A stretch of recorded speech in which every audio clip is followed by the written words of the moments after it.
بسم اللہ الرحمن الرحیم۔ السلام علیکم۔ آن لائن کلاسز میں خوش آمدید کہتے ہیں۔ آج میٹرک کے بچوں کے پوچھے گئے سوالات کے جوابات دیے جائیں گے۔ اس سے پہلا جو لیکچر ہے اس میں بھی آپ ہی کے پوچھے گئے سوالات کے جوابات دیے گئے تھے، تو کچھ سوال رہ گئے تھے تو ان کا بتا دینا ضروری ہے تاکہ ہم پھر اپنے سلیبس کو آگے بڑھا سکیں۔ تو اس میں ایک سوال یہ پوچھا گیا کہ اردو زبان کی کیا اہمیت ہے۔ اردو زبان آپ جانتے ہیں میری، آپ کی، ہماری جو ہے وہ قومی زبان ہے، ایک تو یہ۔ دوسرا، آپ جو میٹرک میں بچے پڑھتے ہیں اس میں آپ کے لیے 150 نمبر ہیں، 75 9th میں اور 75 آپ کی 10th میں۔ تو اس حوالے سے ایک تو یہ کہ اردو بولیے، اردو لکھیے، اردو سیکھیے۔ آپ اتنا سوچئے کہ کل کہیں آپ کی ملازمت ہو جاتی ہے یا کہیں آپ آگے داخلہ لیتے ہیں تو وہاں آپ کی ڈگریاں تو بعد میں رہ جاتی ہیں، سب سے جو پہلا آپ کا تاثر دوسروں پر آپ ڈالتے ہیں وہ آپ کی زبان ہوتی ہے، وہ آپ کی بول چال ہوتی ہے۔ تو اس لیے اردو زبان کو سیکھیے۔ انگریزی زبان کی میں نفی نہیں کر رہا، وہ بھی بہت ضروری زبان ہے، لیکن جہاں تک ممکن ہے ہم وہاں تو اردو کے الفاظ ضرور استعمال کریں۔ تھینک یو اور سوری کی روایت کو چھوڑتے ہوئے ہم شکریہ اور معذرت جیسے مناسب الفاظ کا استعمال ضرور کریں۔ ایک مرتبہ پھر کہہ رہا ہوں کہ میں انگریزی کی نفی نہیں کر رہا، میں اردو کی اہمیت بتا رہا ہوں۔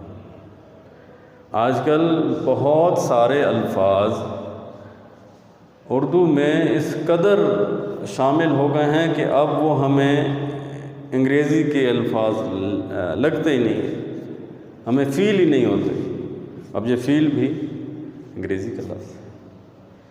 ایک مزدور سے میں ملا، مجھے کچھ کام تھا گھر میں، تو میں نے اسے کہا کہ بھائی آؤ گھر میں کچھ کام ہے، تو وہ کہتا ہے سر آج میں بزی ہوں۔ وہ کبھی اسکول نہیں گیا، اس نے شاید اسکول کو دیکھا ہی نہ ہو، اور وہ مجھے کہہ رہا ہے کہ میں بزی ہوں۔ اسے کس نے بتایا کہ بزی کا مطلب مصروف ہونا، معاشرے میں؟ ہم نے اپنی زبان میں اس کو اس قدر استعمال کیا کہ اب ایک نہ جاننے والا شخص بھی، جسے شاید بزی کے اسپیلنگ بھی نہ آتے ہوں، وہ بھی اس کا مطلب جانتا ہے۔ بہرحال اردو زبان کی اہمیت اپنی جگہ ہے، اور آپ کے لیے اس کی اہمیت میں اور بھی اضافہ ہو جاتا ہے کیونکہ آپ کے لیے اس میں 150 نمبر ہیں۔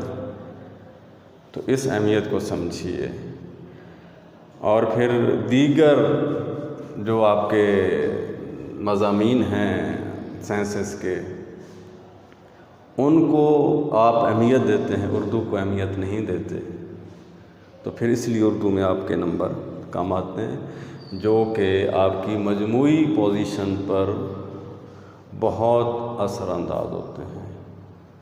تو اس لیے اردو کو اہمیت دیں اتنی ہی جتنی آپ کسی سائنس کے مضمون کو اہمیت دیتے ہیں، بلکہ اس کو تو زیادہ اہمیت دیں آپ، کیونکہ جس میں سے نمبر کاٹے جاتے ہیں وہ یہی ایک مضمون ہے۔ باقیوں میں سے تو آپ کے پورے کے پورے نمبر بھی آ سکتے ہیں۔ تو اس لیے اس کو اتنی ہی اہمیت دیں جتنی اہمیت کی یہ زبان حامل ہے، جتنی اہمیت یہ چاہتی ہے اسے اتنی اہمیت دیں، تاکہ پھر کل یہ بھی آپ کو اتنی اہمیت دے اور آپ کو اچھے نمبروں سے نوازے۔ آپ اس کی عزت کریں تو یہ آپ کی عزت میں اضافے کا باعث بن سکتی ہے یہ زبان۔ تو ایک اور سوال کہ مضمون کے بارے میں پوچھا گیا، کیونکہ آپ کا جو سب سے اہم سوال ہے میٹرک میں سوال نمبر 6 وہ مضمون ہے، 15 نمبر کا آپ نے مضمون لکھنا ہے۔ اس پر میں نے ایک پورا لیکچر دیا ہے، اسے بھی دیکھیے گا۔ آج پھر بات جو ہے وہ بیان کر دیتا ہوں، کیونکہ بار بار بات اس لیے بتائی جاتی ہے تاکہ یاد رہے، تاکہ ہم اس کو یاد رکھ سکیں اور پھر ہم اسے اپلائی کر سکیں، پھر ہم اسے لکھ سکیں۔ بہرحال یہ اپلائی بھی یاد رکھیے انگریزی کا لفظ ہے، تو کوشش کیجئے کہ جہاں تک ممکن ہو وہاں ہم اردو کے الفاظ کا استعمال کریں، اور اس کا ایک فائدہ ہوگا کہ آپ کے اردو کے ذخیرہ الفاظ میں اضافہ ہوگا، آپ کے ذہن میں جو الفاظ ذخیرہ ہیں ان میں اضافہ ہوگا، اور پھر کل اس کو کہیں جب لکھنا ہوگا تو آپ بڑی روانی سے اور بڑی فراوانی سے لکھ پائیں گے۔ تو مضمون کے لیے بھی آپ کے پاس معلومات، خیالات اور الفاظ کا ہونا ضروری ہے۔ 3 عنوانات دیے جاتے ہیں، کسی ایک عنوان پر آپ مضمون لکھتے ہیں، اور یاد رکھیے کہ مضمون وہ بچہ لکھ سکتا ہے جس نے پہلے کبھی مضمون لکھا ہو۔ آپ مجھے ایک بات کا جواب دیجئے کہ اگر ایک مضمون ہم نے سال بھر لکھا ہی نہیں، سال بھر ہم نے مضمون لکھا ہی نہیں ہے، بلکہ سال بھر کیا زندگی میں نہیں لکھا، تو سالانہ امتحان کہ اردو کے پرچہ میں، پیپر میں ہم اسے کیسے لکھ پائیں گے؟ تو کیا ثابت ہوا کہ مضمون آپ اس وقت لکھ سکتے ہیں جب آپ اس کو لکھنے کی مشق کرتے رہیں گے سال بھر۔ 14-15 عنوانات میں بتایا کرتا ہوں، انشاءاللہ وہ بھی آپ کو میں بتاؤں گا، اور وہ بار بار وہی آتے ہیں، ان پر اچھا آپ لکھیں گے آپ۔ اور یہ دیکھیے جب آپ سیکنڈ ایئر میں جائیں گے تو آپ کو مضمون بغیر ہیڈنگ کے لکھنا پڑے گا۔ آپ تو ہیڈنگ دے سکتے ہیں، آپ اس کے لیے، اس سے تو مضمون بہت آسان ہو جاتا ہے کہ 10 12 14 15 20 ہیڈنگ دیں اور اس پر لکھیں، اور پھر ایک اچھا خاصا 3-4 صفحات کا مضمون بن جاتا ہے، آپ لکھ پاتے ہیں۔ لیکن فیصلہ ضروری ہے کہ 3 عنوانات میں سے کس کا انتخاب کریں اور کس پر لکھیں۔ ترتیب کا خاص کر رکھنا چاہیے کہ جو بات پہلے آپ نے لکھنی ہے اسے پہلے لکھیے، جو بعد میں اسے بعد میں، جو آخر پہ اسے آخر پہ۔ تو یہ مضمون میں ترتیب کا بھی خاص کیا رکھنا ہے، اور پھر آپ مضمون سے انصاف کر پائے ہیں یا نہیں، پھر آپ نے جو الفاظ لکھے وہ املا کے لحاظ سے درست ہیں یا نہیں۔ پھر اس میں بہت ساری باتیں آ جاتی ہیں، اگر کوئی قرآن آیت کا یا حدیث کا حوالہ ہے تو وہ لکھیے، اشعار لکھیے، اقوال لکھیے، واقعات لکھیے، کوئی پرانا واقعہ ہے وہ لکھیے، اپنا اظہار خیال کیجیے۔ تو یہ ساری چیزیں جب ملتی ہیں تو ایک اچھا خاصا مضمون بن جائے۔ لیکن سب سے پہلی بات کہ آپ کے پاس اس عنوان کے مطابق معلومات کا ہونا بہت ضروری ہے۔ 2 سوالوں کے جواب ہو گئے کہ اردو کی اہمیت ہمارے لیے کتنی جو ہے اہم ہے، وہ آپ کو بتایا، مضمون کے بارے میں تھوڑا سا بتایا۔ اور ایک سوال اور میرے ذہن میں آ رہا ہے کہ پوچھا گیا کہ سیاق و سباق کیا ہوتا ہے؟ سیاق و سباق ایسی شے ہے کہ جب بھی آپ کو بتائیں یہ آپ کو یاد نہیں رہتی، تو آج اس کا میں بہت ہی آسان سا حل آپ کو بتاتا ہوں۔ سیاق و سباق اساتذہ بتاتے ہیں کہ جو پہلے ہوا جو بعد میں۔ یہ سیاق و سباق والا سوال ہوتا کیا ہے، بنیادی طور پر آپ کے 2 پیراگراف آتے ہیں اور ان میں سے خط کشیدہ الفاظ کا مطلب بیان کرنا ہوتا ہے، سیاق و سباق اور پیراگراف کی تشریح۔ تو سیاق و سباق حوالہ متن جو ہے وہ 2 چیزوں کا نام ہے، سبق عنوان مصنف کا نام، اس کے بعد آپ خط کشیدہ الفاظ کے معنی لکھتے ہیں، پھر آپ جو ہے سیاق سباق لکھتے ہیں، پھر پیراگراف کی تشریح لکھتے ہیں۔ سیاق سباق میں یہ ہوتا ہے کہ ہم سے کہا جاتا ہے کہ یہ جو پیراگراف آپ حل کر رہے ہیں اس سے پہلے کیا ہوا، اس کے بعد کیا ہوا، یعنی سبق جس سبق میں سے آیا ہے یہ پیراگراف، وہ سبق میں سے پہلے بات کس طرح چل رہی ہے اور اس کے بعد جو ہے وہ کہانی کس سمت کو جائے گی۔ تو اس کا ایک آسان حل ہے، یعنی آپ نے سیاق سباق 8 سے 10 12 جملوں میں پورے سبق کو بیان کرنا ہوتا ہے۔ جب پورا سبق بیان کرتے ہیں تو اس سے پہلے کیا ہوا، اس کے بعد کیا ہوگا، وہ جو ہے اس میں آ جاتا ہے۔ اس کے لیے بڑا ایک آسان حل ہے کہ ایک تو آپ کا ہوتا ہے سبق جو آپ کی کتاب میں ہے، اس سے آپ نکالتے ہیں خلاصہ، اس سے آپ نکالتے ہیں سیاق سباق۔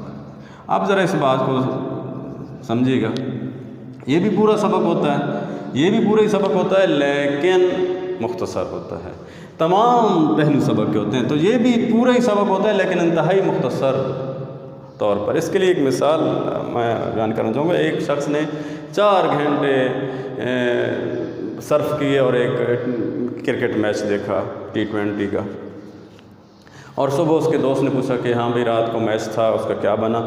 تو وہ جو 4 گھنٹے صرف کیے اس نے خرچ کیے، وہ میچ دیکھا، اس کا تمام احوال اس نے 8 سے 10 منٹ میں یا 6-7 منٹ میں پورے کا پورا حال احوال اس پورے میچ کا اپنے دوست کو بتا دیا۔ یعنی وہ 4 گھنٹے والی بات 6-7 منٹ میں مکمل طور پر بتا دی۔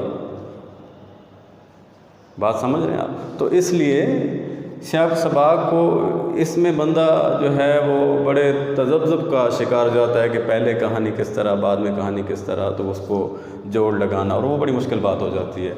آپ یوں سمجھیے کہ یہ آپ نے کسی ایسے شخص سے اس سبق کا تعارف کرانا ہے جو اس کے بارے میں نہیں جانتا، تو آپ یہ کہیں گے کہ اس سبق میں مصنف نے کس بات کو بیان کیا ہے۔ جب پوری بات کو آپ مختصر الفاظ میں بیان کر دیں گے تو وہی اس کا سیاق سباق ہوگا۔ اور یاد رکھیے میٹرک میں بعض اوقات سیاق سباق پوچھا جاتا ہے اور بعض اوقات نہیں پوچھا جاتا۔ اگر پوچھا جائے تو پھر آپ بتائیے، اگر سوال میں پوچھنے والے نے نہ پوچھا ہو تو پھر اس کی بتانے کی ضرورت نہیں ہے، لیکن عموماً یہ سوال میں پوچھا جاتا ہے۔ ایک اور سوال کا جواب ہو گیا، تو اس لیے اور اس میں ایک اور جو چیز ہے وہ بہت اہم ہے کہ اس کے بعد جو تشریح ہے وہ اسی پیراگراف کی کیجئے، جو پیراگراف آیا ہوا ہے اسی کی کیجئے، نہ کہ اس سبق کا آپ اس میں خلاصہ لکھ دیجئے۔ اگر خلاصہ لکھیں گے تو وہ سوال جو ہے وہ درست تسلیم نہیں کیا جاتا، وہ سوال آپ کا غلط جو ہے وہ مانا جائے گا۔ تو اردو زبان کی اہمیت بتائی گئی، مضمون کا جو ہے مختصر طور پر بتایا گیا۔ اس کے لیے آپ مضمون کا لیکچر دیکھیے، اور اس سوال کو مزید سمجھنے کے لیے آپ جو ہے وہ پیپر پیٹرن کا جو پہلا یا دوسرا لیکچر ہے اسے ضرور دیکھیے۔ یہ بتانا اس لیے ضروری تھا کہ جو لوگ ابھی سے دیکھنا شروع ہوئے ہیں لیکچر کو، ان کے لیے آسانی ہو جائے۔ امید کرتا ہوں کہ آپ بات سمجھ چکے ہوں گے۔ مزید بھی سوالات پوچھتے رہیے تو انشاءاللہ وقتاً فوقتاً فرداً اس کا آپ کو جوابات دیے جائیں گے انشاءاللہ تعالیٰ۔ اگلے لیکچر میں آپ کے باقاعدہ جو ہے وہ سلیبس کا آغاز کیا جائے گا، جو کہ ہم پہلے بھی آغاز کر چکے ہیں، لیکن پھر بھی اسی کو ہم آگے لے کر انشاءاللہ چلیں گے۔ خدا حافظ۔